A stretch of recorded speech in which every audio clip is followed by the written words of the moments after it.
eenyuyyuu har'an tuufachuu barbaada taanaan fudhataman qabu madaallee kamiin ulaagaa kamiin har'as gabroonfataa kaleessaa nutti deebisuudhaaf hawwa yoo ta'e Oromoo fi Oromiyaa gidduutti fudhataman qabu iddoon qabu ta'uu hin danda'u.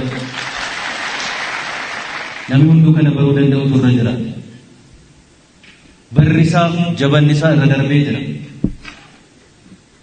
Irra darbee jira.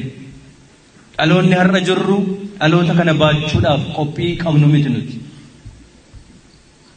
Mirga keenyaaf jennee bilisummaa keenyaaf jennee eenyummaa kabaja sabummaa keenyaaf jennee gatii kaffalle namni kamiyyuu gatii nuun kaffalle. Kanammoo dhiiga keenyaan qabsoo keenyaan hin eegganne ammas har'as borus yoo ta'e.